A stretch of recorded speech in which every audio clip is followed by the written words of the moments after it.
Hallelujah. സ്നേഹമുള്ള എൻ്റെ സഹോദരങ്ങളെ, ഒരു ആശയം ലഭിക്കുമ്പോൾ അത് നിങ്ങളുമായി പങ്കുവെക്കുമ്പോൾ എനിക്ക് കിട്ടുന്ന ഈ വലിയ സുഖം, ഈ വലിയ ആനന്ദം, അതാണ് എൻ്റെ പ്രതിഫലം.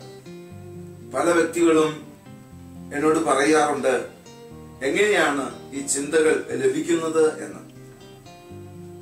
ഇതെനിക്ക് മാത്രം അല്ല, നമുക്ക് ഏവർക്കും ദൈവസന്നിധിയിൽ നിന്ന് ലഭിക്കുന്ന ഒരു സൗജന്യ ദാനമാണ്. ആരൊക്കെ ആഗ്രഹിക്കുന്നുവോ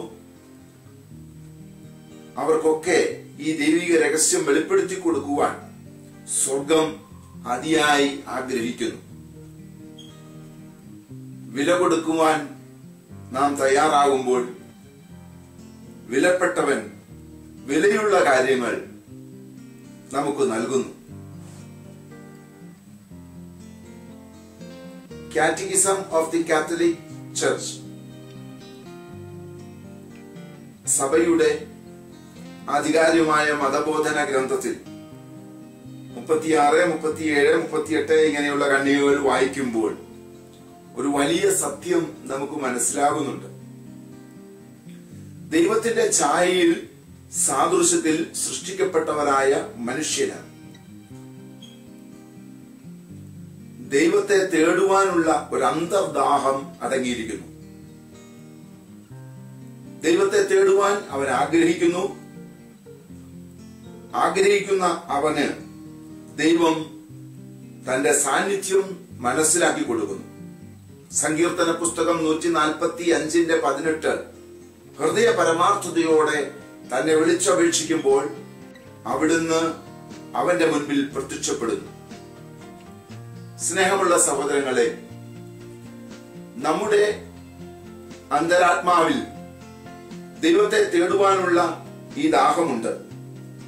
നമുക്കവനെ കാണുവാൻ സാധിക്കും, അവന്റെ സ്വരം കേൾക്കുവാൻ സാധിക്കും. അതിനുവേണ്ടി നാം ശ്രദ്ധിക്കണം എന്ന് മാത്രം. തിരുവചനത്തിന്റെ ആഴങ്ങൾ ഓരോ സമയത്തും ലഭിക്കുമ്പോൾ കിട്ടുന്ന ആനന്ദം വർണ്ണിക്കാനാവാത്തതാണ്. കണ്ണ് കണ്ടിട്ടില്ലാത്തതും കാത് കേട്ടിട്ടില്ലാത്തതും മനുഷ്യന്റെ മനസ്സ് ഇതുവരെയും അനുഭവിക്കാത്തതുമായ സ്വർഗീയ സമാധാനം നൽകുന്ന നല്ല ദൈവം ഈ വചനത്തിലൊക്കെ ഒളിച്ചു വെച്ചിരിക്കുന്ന ദൈവിക രഹസ്യങ്ങളെ കുറിച്ചുള്ള അറിവ് ഒരു വലിയ ഉണർവ് നമ്മിൽ നൽകുക തന്നെ ചെയ്യും. എന്തുകൊണ്ടാണ് നമുക്കിത് മനസ്സിലാക്കാൻ സാധിക്കാത്തത്?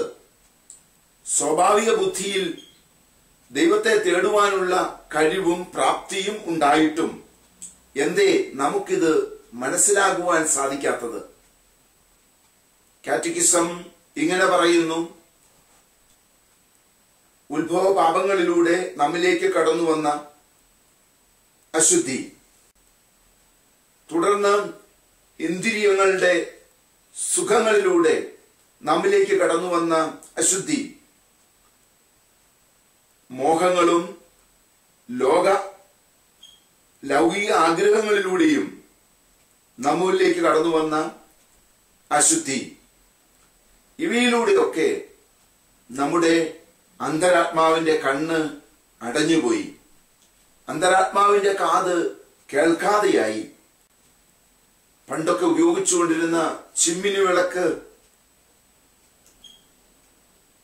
നമ്മിൽ പലർക്കും സുപരിചിതമായിരിക്കും. അതിന്റെ ഗ്ലാസ്സൊക്കെ ഒന്ന് കഴുകി തുടച്ച് ഇടുമ്പോൾ പ്രകാശം വർദ്ധിക്കുന്നു. പ്രകാശം അതിന് വ്യത്യാസം വരുത്തിയില്ല. എന്നാൽ ഗ്ലാസിന് വരുത്തിയ വ്യത്യാസം പ്രകാശത്തെ കൂടുതൽ ജീവനുള്ളതാക്കുന്നു. ഇതുപോലെ നമ്മുടെ അന്തരാത്മാവിലെ കാതിനും കണ്ണിനും കേൾവിശക്തിയും കാഴ്ചശക്തിയും ഒന്നും നഷ്ടപ്പെട്ടിട്ടില്ല. മറിച്ച് ഒരു മൂടുപടം പോലെ ഈ ലൗകിക സുഖങ്ങൾ നമ്മിലേക്ക് കൊണ്ടുവന്നു വച്ച ആർത്തികൾ, അതിലൂടെ ഇവയുടെ മേൽ ഒരു മൂടുപടം വീണു എന്നതാണ് സത്യം. അതുകൊണ്ട് നമുക്കിന്ന് പലതും കാണുവാൻ സാധിക്കുന്നില്ല, വചനം മനസ്സിലാക്കുവാൻ സാധിക്കുന്നില്ല, ഇതിന്റെ ഒന്നും പുറകെ പോകുവാനും ആഗ്രഹമില്ല. എന്നാൽ ഈ ലോക മോഹങ്ങളെ വെടിയുമ്പോൾ, തന്നെ തന്നെ ത്യജിക്കുമ്പോൾ, വേദനകളും പ്രയാസങ്ങളും വരുമ്പോഴും അവനോട് ചേർന്ന് നിൽക്കുമ്പോൾ, ജീവിതത്തിന്റെ ഭാഗമാണെന്ന് മനസ്സിലാക്കുമ്പോൾ, പല കാര്യങ്ങളും പല സുഖങ്ങളും വെടിയുമ്പോൾ, ഉറക്കം നഷ്ടപ്പെടുത്തുമ്പോൾ, അവനു വേണ്ടി ജീവിക്കുവാൻ ആരംഭിക്കുമ്പോൾ, ഇതാ ഈ തിന്മയുടെ മൂടുപടം മാറുന്നു, ദൈവത്തെ നാം കാണുന്നു, ദൈവാനുഭവം സ്വന്തമാക്കുന്നു.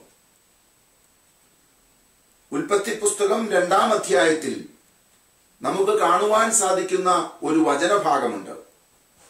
അതിങ്ങനെയാണ്: ആദി മാതാപിതാക്കളെ ദൈവം സൃഷ്ടിച്ച അവസ്ഥയെക്കുറിച്ച് ആദം ഇങ്ങനെ പറയുകയാണ്: ഇവൾ എന്റെ അസ്ഥിയാണ്, ഇവൾ എന്റെ മാംസമാണ്. അതിൽ വചനം ഇങ്ങനെ പറയുന്നു: അവർ നഗ്നരായിരുന്നു, അവർക്ക് ലജ്ജ തോന്നിയില്ല എന്ന്. ഭർത്താവും ഭാര്യയും, ദൈവം സൃഷ്ടിച്ച ആദവും ഔവായും നഗ്നരായിരുന്നു, അവർക്ക് ലജ്ജ തോന്നിയില്ല. ഒരു ഫിസിക്കൽ നഗ്നതയെക്കുറിച്ചല്ല, ഒരു ആത്മീയ നഗ്നതയെക്കുറിച്ചാണ് എന്നൊക്കെ പറയുമ്പോഴും കുറെ കൂടി വ്യക്തമായി എനിക്ക് മനസ്സിലാകണം എന്ന് ഞാൻ ആഗ്രഹിച്ച് ദൈവസന്നിധിയിലിരുന്നു. ഒത്തിരി കുടുംബ ബന്ധങ്ങൾ തകർന്നുകൊണ്ടിരിക്കുന്ന ഈ കാലഘട്ടത്തിൽ എന്താണ് ഈ വചനത്തിലൂടെ ദൈവം ഓരോ ഭർത്താവിനോടും ഓരോ ഭാര്യയോടും പറയുന്നത് എന്ന് ഒന്ന് മനസ്സിലാക്കുവാൻ ദൈവസന്നിധിയിൽ ഇരുന്നപ്പോൾ ദൈവം പറഞ്ഞു ഇങ്ങനെ: ഞാൻ സൃഷ്ടിച്ച മനുഷ്യരെ പോലെയാകണം നിങ്ങൾ രണ്ടുപേരും. നിങ്ങൾ ഇപ്പോൾ നഗ്നർ അല്ല, അതാണ് പ്രശ്നം. നിങ്ങൾ നഗ്നരായി കാണുകയാണ് എനിക്കിഷ്ടം. എന്താണ് സഹോദരങ്ങളെ ഈ നഗ്നത കൊണ്ട് അർത്ഥമാക്കുക? ഒരു ഭർത്താവും ഒരു ഭാര്യയും അവർ നഗ്നരായിരിക്കണം. ശരീരത്തിൽ മാത്രമല്ല, നിന്റെ വിചാരത്തിലും വൈകാരിക ഭാവത്തിലും നിന്റെ മനസ്സിലും ഉള്ള ഒരു നഗ്നത. എന്തെല്ലാമാണ് നിനക്കില്ലാത്തത്, എന്തെല്ലാമാണ് നിനക്കുള്ളത് എന്നൊരു തിരിച്ചറിവ് നമുക്കുണ്ടാവണം. ഭർത്താവ് നോക്കുമ്പോൾ ഒന്നും ഒളിച്ചു വെക്കാത്ത ഒരു ഭാര്യയെ കാണണം. ഭാര്യ നോക്കുമ്പോൾ ഒന്നും ഒളിച്ചു വെക്കാത്ത ഒരു ഭർത്താവിനെ കാണണം. അതാണ് സഹോദരങ്ങളെ ദൈവം ആഗ്രഹിക്കുന്ന ജീവിത ബന്ധത്തിന്റെ ആഴം. ദൈവം ആഗ്രഹിക്കുന്ന ഈ ബന്ധത്തിന്റെ സുഖം. ഇന്നിതാ പല ഭർത്താക്കന്മാരും ഭാര്യയെ ഒളിച്ചു വെക്കുന്നു, പലതും മറച്ചു വെക്കുന്നു. പല ഭാര്യമാരും ഭർത്താവിനെ പലതും മറച്ചു വെക്കുന്നു. ഈ മറച്ചുവെക്കൽ ഉണ്ടാകാൻ തുടങ്ങിയപ്പോൾ മുതൽ പ്രശ്നങ്ങൾ സങ്കീർണങ്ങളായി. തുറന്നു പറഞ്ഞാൽ എന്തെങ്കിലും സംഭവിക്കുമോ? തുറന്നു പറയുവാൻ സാധിക്കുന്നില്ല, കേൾക്കുവാൻ തയ്യാറാകുന്നില്ല. എല്ലായിടത്തും ഒരു കള്ളത്തരം നടമാടുകയാണ്. ഇതാ ദൈവം ആഗ്രഹിക്കുന്നു, ഞാൻ എല്ലാ രീതിയിലും എന്റെ ഭാര്യയ്ക്ക് മുൻപിൽ തുറന്ന ഒരു ഹൃദയമുള്ള വ്യക്തിയായിരിക്കണം. ഒരു കാര്യം പോലും തുറന്നു പറയാതിരിക്കരുത്. എന്താണ് ഇന്ന് ഞാൻ ചെയ്യുന്നത്? എവിടെയൊക്കെയാണ് ഞാൻ പോയത്? ആരെയൊക്കെയാണ് ഞാൻ കണ്ടത്? എന്തൊക്കെയാണ് എന്റെ ജീവിതത്തിൽ സംഭവിച്ചത്? എന്റെ മനസ്സിൽ എന്തൊക്കെയാണ് സംഭവിച്ചത്? എൻ്റെ ശരീരത്തിൽ എന്തൊക്കെയാണ് സംഭവിച്ചത്, എൻ്റെ ചിന്തയിൽ എന്തൊക്കെയാണ് സംഭവിച്ചത്. അങ്ങനെ നമ്മൾ പരസ്പരം പങ്കുവയ്ക്കപ്പെടുമ്പോൾ നമ്മൾ ഇണയും തുണയുമാകും. അസ്ഥിക്ക് അസ്ഥിയായി, മാംസത്തിന് മാംസമായി നമ്മൾ ഒരുമിച്ച് ചേരും. ഇതൊരു വലിയ രഹസ്യമാണ്. ദൈവത്തെ കണ്ടെത്തുന്ന ഒരു ഭർത്താവും ഭാര്യയും ഇങ്ങനെ തന്നെ തുടരും. വചനം വായിക്കുമ്പോൾ, വചനം ആഴത്തിൽ അവർക്ക് മനസ്സിലാകുമ്പോൾ ഈ ദൈവിക സുഖം അനുഭവിച്ചുകൊണ്ട് കണ്ണു കണ്ടിട്ടില്ലാത്തതും കാത് കേട്ടിട്ടില്ലാത്തതും മനുഷ്യന്റെ മനസ്സ് അനുഭവിക്കാത്തതുമായ സമാധാനം നിങ്ങളെ തേടിയെത്തും. ഒരു ക്രിസ്ത്യാനിയാണ് നീ, ഒരു ക്രിസ്തു വിശ്വാസിയാണ് നീ. കൂദാശകളാൽ പരിപോഷിപ്പിക്കപ്പെട്ട ഒരു ജീവിതമാണ് നിന്റേത്.